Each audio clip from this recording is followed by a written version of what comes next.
بسم الله الرحمن الرحيم.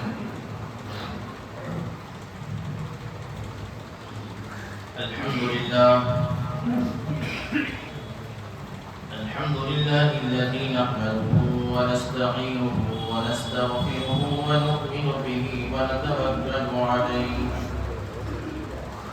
ونعوذ بالله من شرور أنفسنا ومن سيئات أعمالنا. من يهده الله فلا مضل له ومن يضلله فلا هادي له. ونشهد أن لا إله إلا الله وحده لا شريك له. ونشهد أن سيدنا وحبيبنا وشفيعنا وسندنا وإمامنا ومولانا محمد صلى الله تعالى على خير خلقه محمد وعلى آله وأصحابه أجمعين. أما بعد، قال الله تعالى في القرآن المجيد: أعوذ بالله من الشيطان الرجيم. بسم الله الرحمن الرحيم. يا أيها الذين آمنوا قوا أنفسكم وأهليكم نارا وقودها الناس والحجارة إلى آخر الآية. وقال الله تعالى في مقام آخر: أتأمرون الناس بالبر وتنسون أنفسكم. صدق الله مولانا العلي العظيم. عبادت کے لیے سے ایک بار سبھی درود شریف پڑھ لیجیے. اللهم صل على سيدنا محمد وعلى آل سيدنا ومولانا محمد وبارك وسلم تسليما كثيرا كثيرا. رب اشرح لي صدري ويسر لي أمري واحلل عقدة من لساني يفقهوا قولي.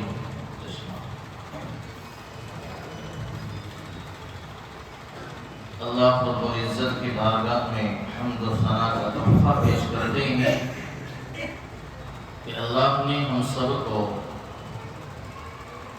اپنے گھر میں حاضری کی توفیق بخشی ہے. اللہ رب العزت ہم سب کے یہاں بیٹھنے کو، جمع ہونے کو قبول فرمائے. اور اللہ سے یہ بھی دعا ہے کہ اللہ پاک ہماری تمام عبادتوں کو اپنی بارگاہ میں قبول فرمائے.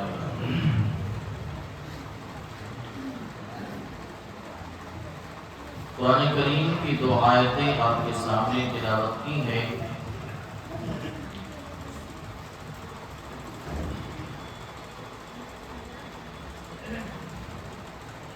آیات کی روشنی میں چند باتیں آپ حضرات کے سامنے عرض کرنی ہے. اللہ پاک کہنے والے کو بھی، سننے والوں کو بھی عمل کی توفیق عطا فرمائے. آپ کو معلوم ہے کہ لگاتار کئی جمعوں سے مسلسل حقوق العباد کے متعلق بات چل رہی ہے. حقوق العباد کس چیز کو کہا جاتا ہے؟ یعنی بندوں کے جو بندوں پر حقوق متعلق ہے، انسانوں کے انسانوں سے جو حق متعلق ہے، ان کو حقوق العباد کہا جاتا ہے. اور جو حق اللہ کے بندوں سے متعلق ہے، ان کو حقوق اللہ کہا جاتا ہے. ہماری گفتگو اور ہماری بات کا عنوان اور موضوع مسلسل کئی جمعوں سے لگاتار یہی چل رہا ہے، حقوق العباد. اس میں بہت ساری باتیں آپ کے سامنے آ چکی ہیں، اور پچھلے جمعے کو بات ہوئی تھی کہ والدین کی، ماں باپ کی جو ذمہ داریاں اولاد سے متعلق ہے، اس کی کچھ باتیں آپ کے سامنے آئی تھی. یا یہ کہہ لیجیے کہ اولاد کے جو ماں باپ پر شریعت نے حقوق متعلق کیے ہیں ان کے تعلق سے آپ کے سامنے چند باتیں آئی تھی اور مزید تفصیل کے ساتھ آج آ جائے گی۔ اس لیے ہر باپ اور یہ بات اگر ہماری کوئی ماں بہن سن رہی ہو تو وہ بھی دھیان اور توجہ سے سنیں کہ ہمیں اپنے بچوں کی تربیت کیسے کرنی چاہیے، وہ کیا ذمہ داریاں شریعت نے متعین کی ہیں، وہ کیا حقوق شریعت نے متعین کیے ہیں کہ جو ماں باپ پر ضروری ہے کہ وہ اپنے اولاد کی ان تمام حقوق اور ذمہ داریوں کو ادا کرے۔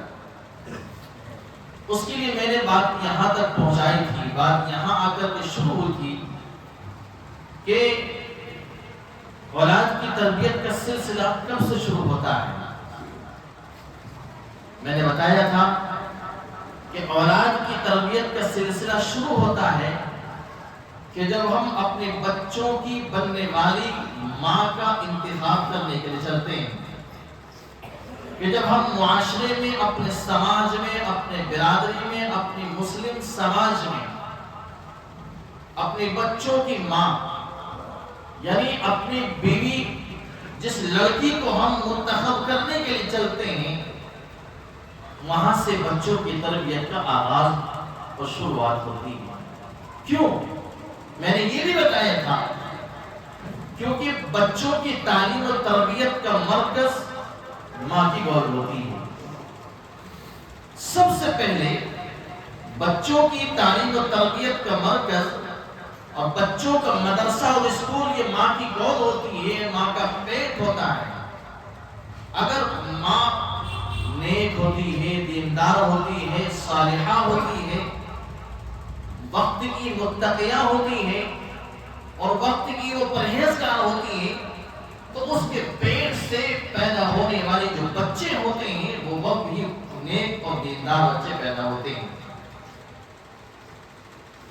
اسی لیے میں نے یہاں سے بات شروع کی تھی، یہاں پر بات ختم کی تھی، آج وہیں سے بات شروع کی ہے کہ ہم اپنے بچوں کی ماؤں کا جو انتخاب کریں وہ دنیا کی مال و دولت کے چکر میں نہ آ کر، وہ دنیا کی عیش و آرام کے چکر میں نہ آ کر، وہ دنیا کی کسی اور بڑائی اور تکبر اور جو ہے بڑائی کے بنیاد پر نہیں، بلکہ ہمیں اپنے بچوں کی جو ماں کا انتخاب کرنا ہے، اپنی بیوی کا جو انتخاب کرنا ہے وہ نیک اور دینداری کے بنیاد پر کرنا ہے۔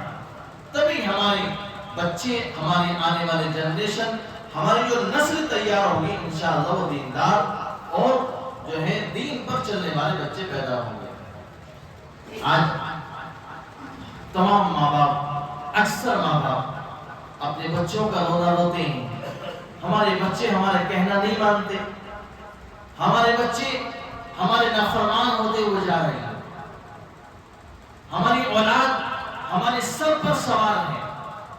یاد رکھو مسلمانوں، میرے بڑوں، میرے بزرگوں، اللہ کے رسول علیہ السلام نے فرمایا کہ ہر بڑا اپنے چھوٹوں کا ذمہ دار ہے، ہر بڑا اپنے چھوٹوں کے ذمہ دار ہے، اور کل قیامت کے دن ہر باپ سے، ہر ماں سے، ہر بڑے ذمہ دار سے اللہ کے دربار میں سوال ہوگا۔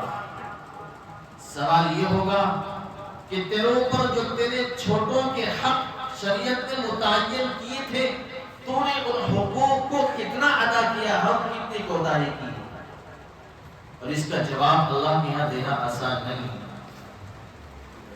اور اللہ کا یہ بھی ضابطہ اور اصول ہے کہ جو کسی مخلوق کو راضی کرنے کے لیے اللہ کو ناراض کرتا ہے، جو کسی مخلوق کو راضی کرنے کے لیے رب کو ناراض کر دیتا ہے، پھر اللہ اسی مخلوق کو اس پر مسلط کر دیتا ہے، اس پر غالب کر دیتا ہے۔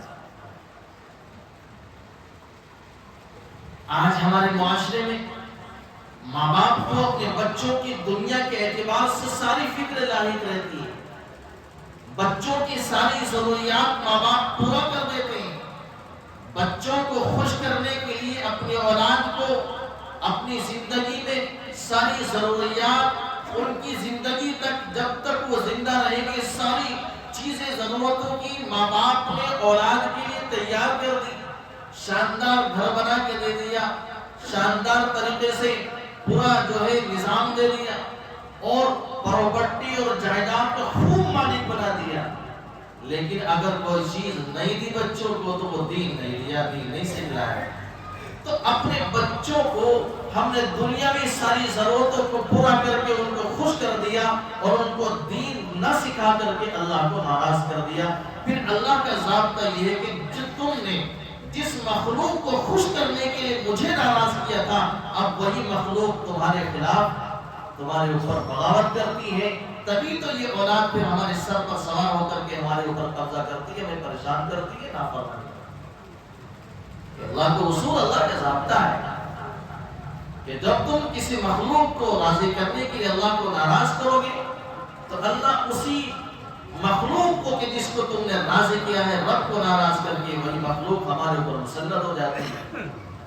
آپ دیکھیں ذرا، یہی تو ہو رہا ہے ہمارے معاشرے میں، کیا نہیں ہو رہا ہے؟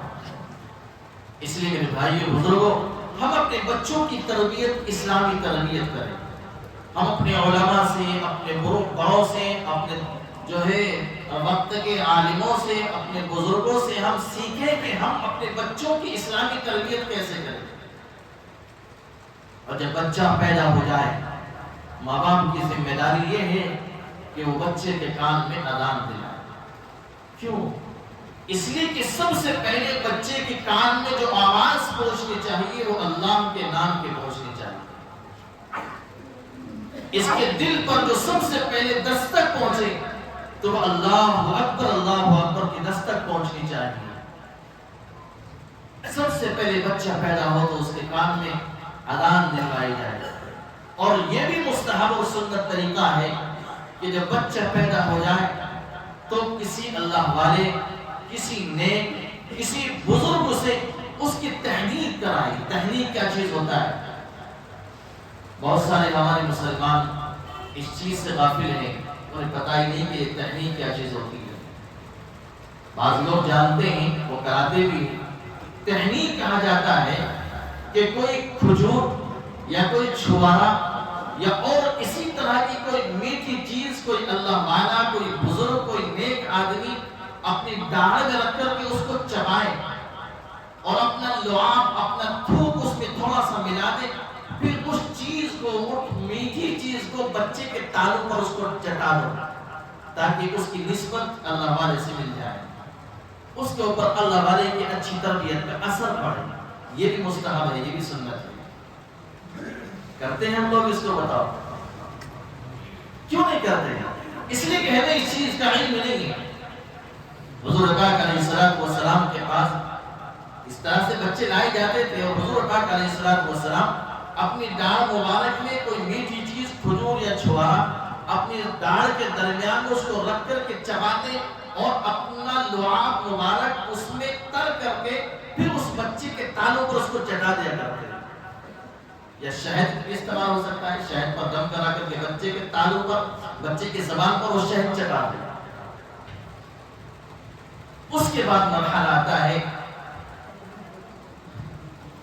اگر اللہ نے گنجائش دی ہے بچوں کا عقیقہ کرنا، جن بچوں کو عقیقہ کر دیا جاتا ہے ان بچوں کی پرورش صحیح طریقے سے ہوتی ہے اور وہ بچے شیطان کے اثر سے اور بری باتوں سے وہ بچے بچ جاتے ہیں، جلدی فرما ہو جاتے ہیں۔ ہم لوگ اس چیز کو بھول گئے اور غیر اسلامی طریقوں کو، غیر اسلامی رواج کو ہم نے اپنے معاشرے میں، اپنے سماج میں اتنا ڈھال لیا کہ آج ہم دیکھتے ہیں کہ جس کے پاس تھوڑے سے پیسے آ گئے، جس کے پیسے چند روپوں میں بدل گئے اور جس کے روپے چند 100 میں بدل گئے، پھر اس کے اندر ساری اسلامی تہذیب نکل کر کے غیروں کی تہذیب اس کے اندر آ جاتی ہے۔ اب کیا ہوتا ہے؟ حقیقت بھول گئے، برتھ ڈے منایا جاتا ہے۔ ہر سال جب بچے کا جنم دن آتا ہے تو اس بچے کا جنم دن منایا جاتا ہے، حالانکہ برتھ ڈے یہ اس کی رسم اسلامی رسم نہیں، غیروں کی تعلیم سے، غیروں کی تہذیب سے، غیروں کے طریقے سے آج ہم نے اس رسم کو اپنا لیا ہے۔ نہ صرف یہ کہ ہم نے ایک طرف سنت کو چھوڑا، ایک طرف ہم نے عقیقہ کرنا جو ایک مستحب عمل ہے، نہ صرف یہ کہ ہم نے اس کو چھوڑا، بلکہ اس کے مقابل میں ہم اس طریقے کو لائے کہ جو طریقہ غیروں سے ملتا وہ طریقہ ہے۔ صرف یہ نہیں کہ ہم نے عقیقہ نہیں کیا اور بچوں کی زندگی گزر رہی ہے، یہاں تک بات نہیں، بلکہ ہم نے سنت کو تو چھوڑا، اس کے مقابل میں ہم برتھ ڈے، جس کو ہم برتھ ڈے کہتے ہیں، اس کو منانے کی ہم کو ہمیشہ فکر کرتے ہیں اور کرتے بھی ہیں۔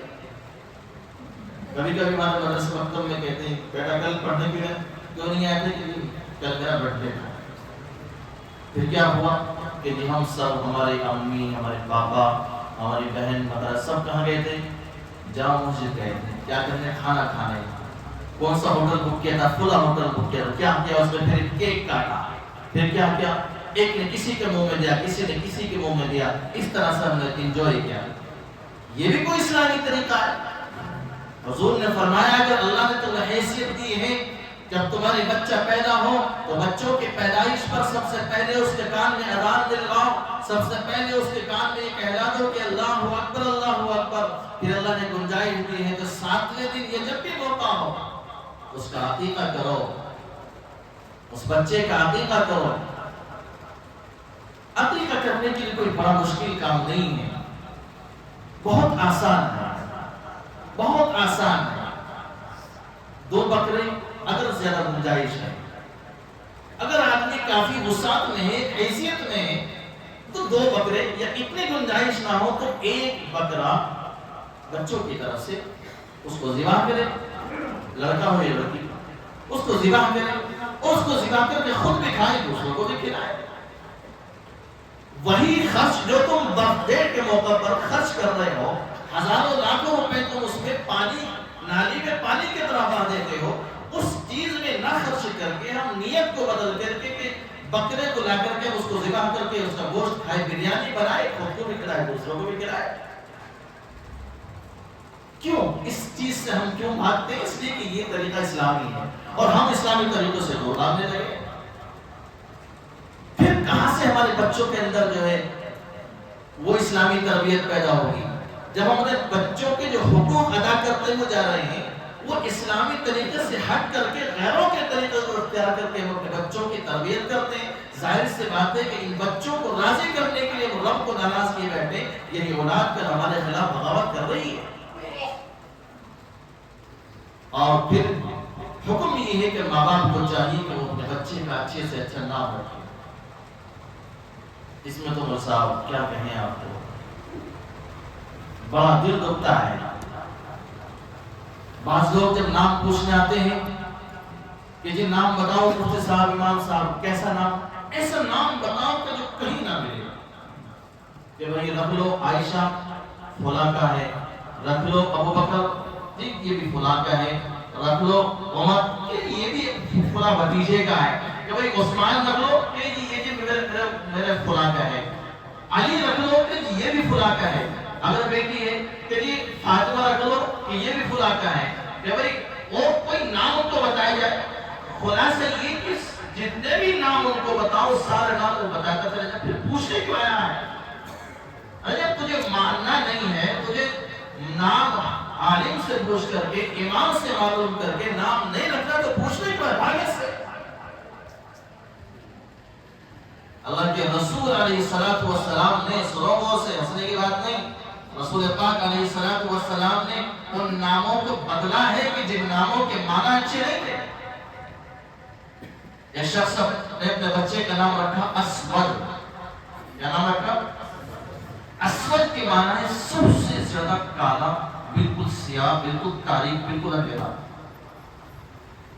حضور پاک علیہ السلام نے اس کے بدلے میں اس بچے کا نام رکھا ابیض، سب سے زیادہ سفید، سب سے زیادہ روشن چمکدار۔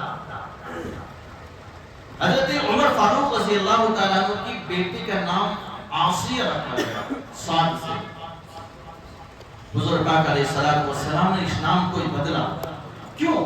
اس لیے کہ عاصیہ سعد سے، سین سے نہیں۔ اگر سین سے رکھا جائے عاصیہ تو وہ تو اچھا نام ہے. فرعون کی بیوی کا نام کیا تھا؟ بولو. حضرت یعنی اس میں بھی شک ہے.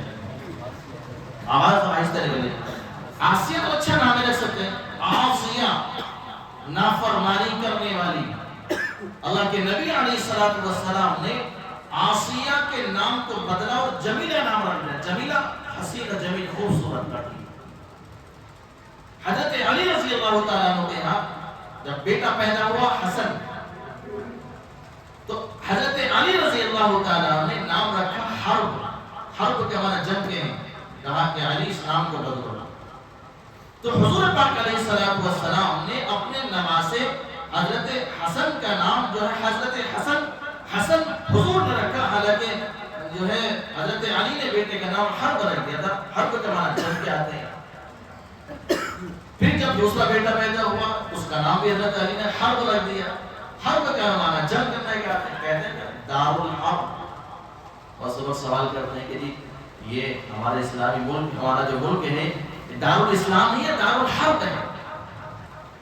حرب کا معنی جنگ کرنے کے آتے ہیں لڑائی کرنے کے آتے ہیں. تو حضور نے دوسرے بیٹے کا نام بھی بدل کر کے حرب کو ختم کر دیا اور حسین کر دیا. کیوں؟ اس لیے کہ رسول پاک علیہ السلام کی تعلیم سے احادیث سے معلوم یہ ہوتا ہے کہ کل قیامت کے دن بچوں کو ان کے باپ کے نام سے پکارا جائے گا. اور ایک روایت میں یہ بھی ہے کہ بچوں کو ان کی ماں کے نام کے ساتھ پکارا جائے گا. اور یہ بھی طے ہے کہ بچوں پر ناموں کے اثرات پڑتے ہیں. بچے کا جیسا نام ہوتا ہے ویسا ہی بچے کی ذات پر بھی اس کا اثر پڑتا ہے. اس لیے فرمایا کہ سب سے بہتر نام وہ ہے جو انبیاء کے نام ہوتے ہیں. ان کے بعد صحابہ کے نام ہوتے ہیں. ان کے بعد تابعین تابعین کے نام ہوتے ہیں. ان کے بعد اکابرین بزرگان دین کے جو نام ہوتے ہیں یہ نام رکھنے چاہیے. لیکن ہمیں تو نام وہ چاہیے جو کہیں مارکیٹ میں دنیا کی کسی مارکیٹ میں آج تک لانچ ہی نہ ہوا ہو. آج جو 5G سے لانچ ہوا ہو وہ نام ہو. ایک عالم دین ایک گاؤں میں بیان کرنے کے لیے گئے. بیان کر کے وہ فارغ ہوئے. ایک صاحب نے کہا کہ مفتی صاحب میں نے اپنے بچی کا نام رکھا ہے ثانیہ. کیا اچھا نام ہے مفتی صاحب. ذرا دعا کریں آپ اللہ میری بچی کو نیک اور صالحہ بنا دے. زانیہ کتنا پیارا نام ہے. بتا زانیہ کا ترجمہ معلوم ہے کیا ہے؟ زانیہ کا ترجمہ ہے زنا کرانے والی بدکاری عورت. دوسرے اجنبی مرد کو اپنے اوپر قدرت دینے والی عورت. بدفعلی اور حرام کاری کرانے والی عورت.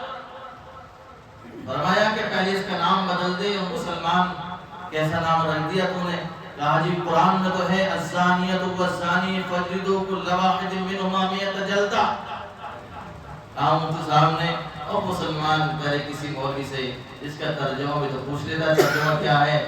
الزانیۃ والزانی کہ زنا کرنے والا مرد زنا کرنے والی عورت. فاجلدوا کل واحد منہما 100 جلدہ. ان کے دونوں کے ہر ایک کے 100 کوڑے لگاؤ. 100 کوڑے مارو ان کو زنا کرنے کی سزا. قرآن میں جو ہمیں الفاظ نظر آئے بس وہ نام رکھ دیا. قرآن میں تو شیطان بھی ہے. قرآن میں تو بہت سارے جو ہے وہ چیزیں ہیں کہ جن کو نام نہیں رکھا جا سکتا کبھی بھی. اس لیے اپنے بچوں کا ہم نام اچھا رکھیں. وقت تو پورا ہو گیا. بات بہت ساری باقی ہے. آئندہ انشاءاللہ پھر بتائیں گے. جب بچہ پیدا ہو سب سے پہلا حق کیا ہے بولو جی؟ اذان. اس کے کان میں اذان دلوائی جائے. پھر اس کے بعد بولو جی عقیدہ. عقیدہ کراؤ اس کا 7 دن. اگر بالکل گنجائش نہ ہو تو جو بھی ہو صدقہ کر دے اپنی طرف سے. اتنا تو کر سکتا ہے ہر ایک. اتنا تو کوئی بھی کر سکتا ہے کہ اپنی طرف سے کچھ نہ کچھ ضرور صدقہ کر دے بچوں کی پیدائش کے موقع پر. اور اس کا اچھے سے اچھا نام رکھا جائے. نام ایسا نام رکھا جائے کہ جس نام کی نسبت اچھی ہو یا اس نام کے معنی اچھے ہونے چاہیے.